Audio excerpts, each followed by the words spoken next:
Damn near 7 a.m.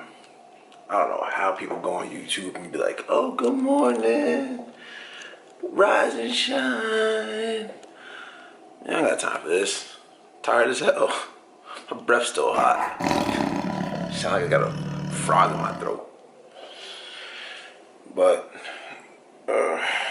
today, what we're gonna be doing, I don't even know.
All right, so let's talk training.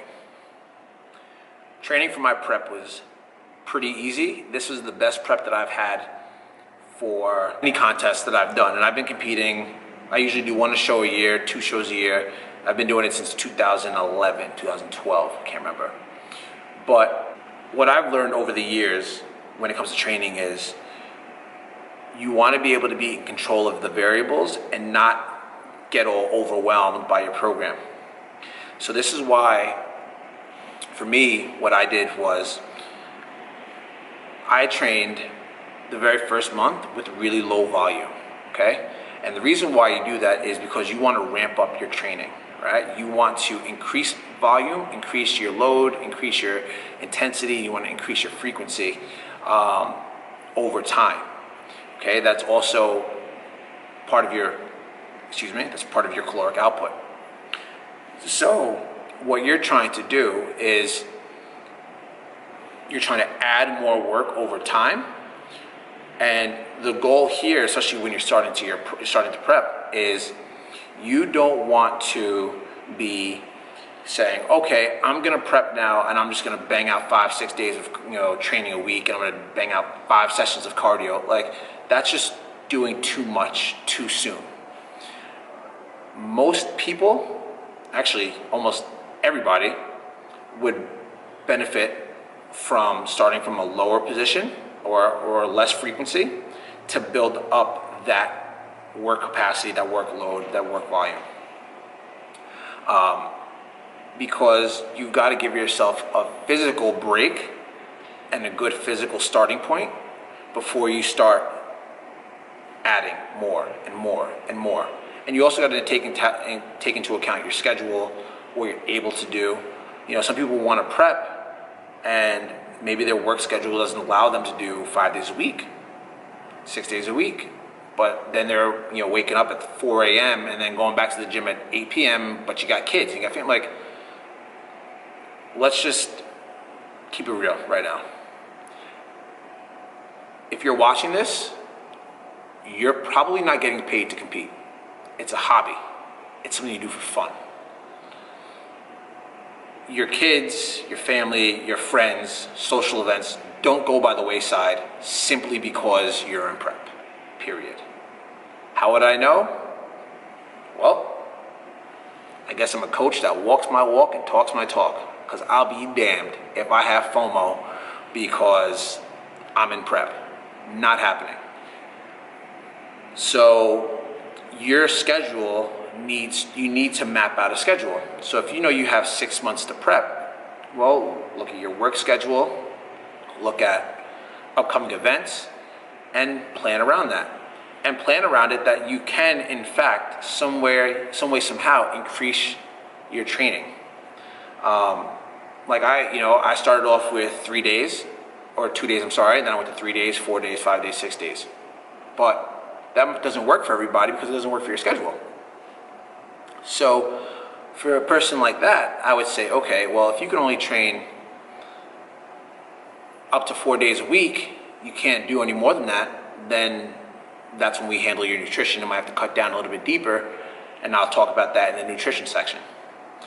But for my own personal prep, it was literally really low volume, and we systematically increased volume, training, frequency, load, repetitions. We increased all that over time because you want to essentially work up to almost like an overreaching phase, and then you're going to need to take a break from that.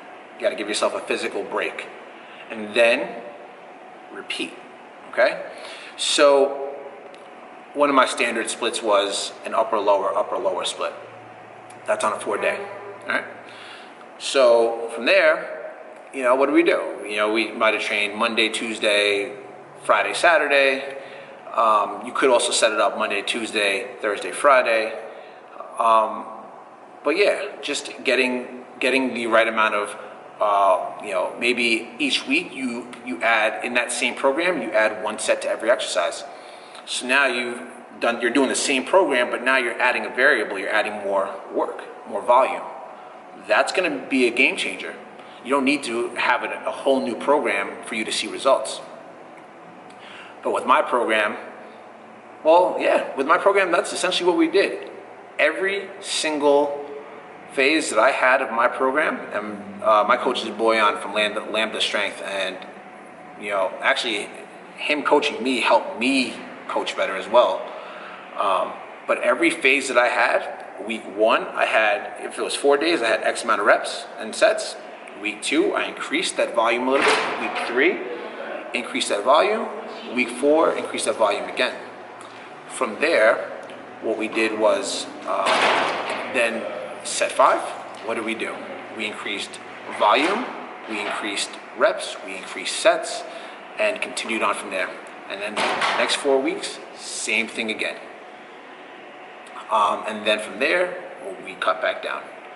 So training is literally a road that you build.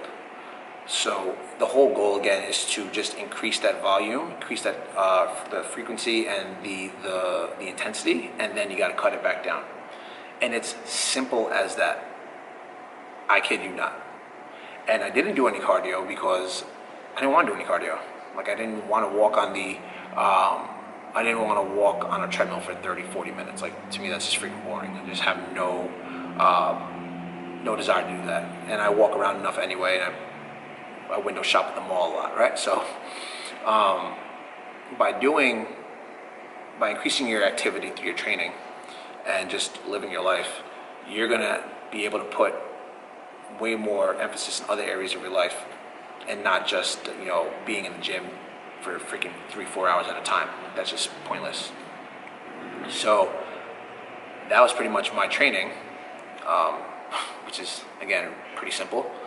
And now we're going to talk nutrition. Nutrition is a huge topic in contest prep. And it's almost kind of laughable, the stuff that's still going on now.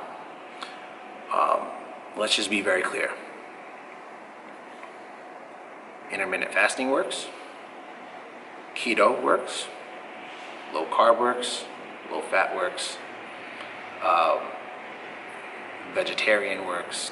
Vegan works. All of that works. Because what matters is your caloric deficit, getting in enough protein, getting enough carbs, and getting in enough fat. And from there, everything else is kind of semantics. Why people are dogmatic in their approach, I don't know. They have something to sell you.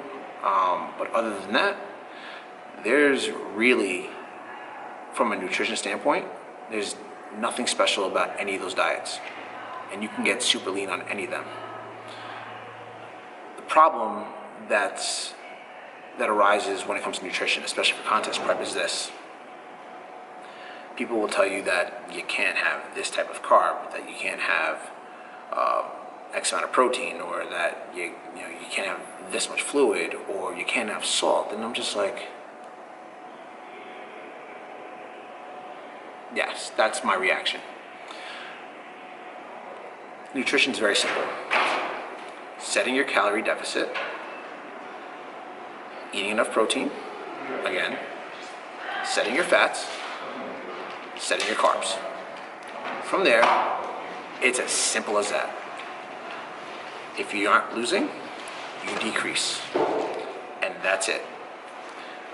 Or before you decrease your calories, you increase your work. So for me, I had the same caloric intake in the entire prep, 1,800 calories. I started at 185.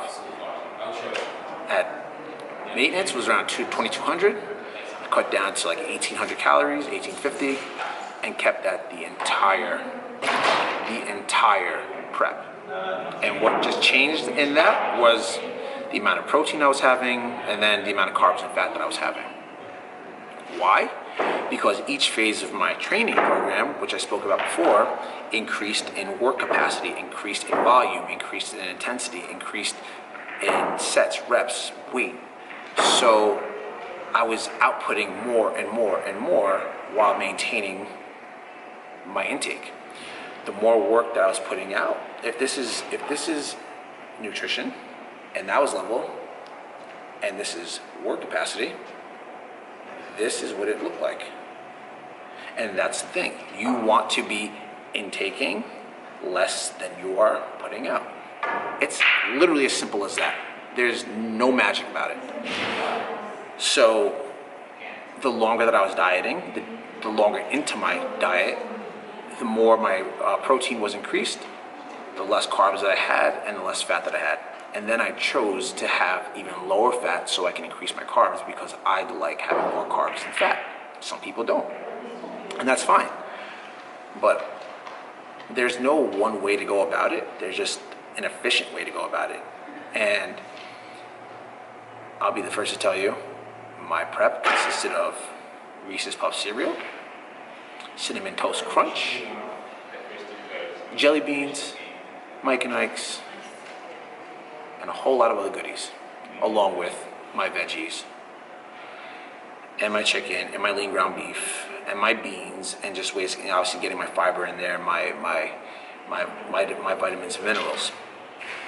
But literally, all these dogmatic approaches that, you can't do this, you can't do that, you can't eat this, can't eat that, ridiculous. The only thing that I am very much against, or I don't say very much against, it makes me sound like a mean school principal.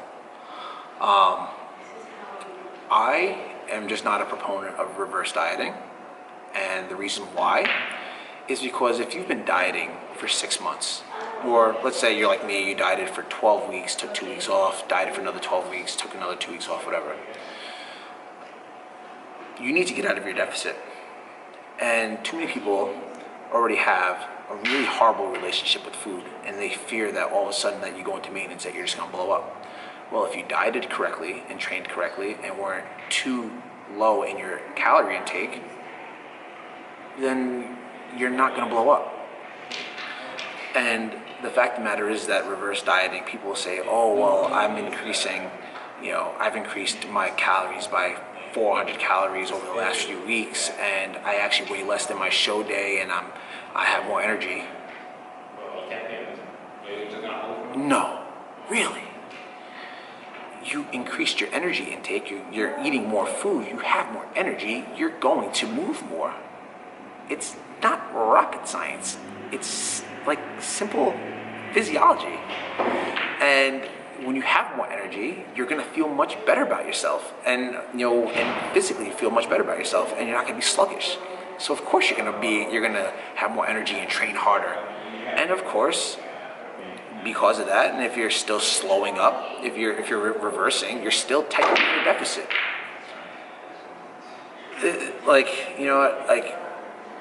I don't reverse diet anybody.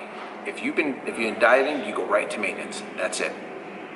I'm not going to feed into somebody's bad.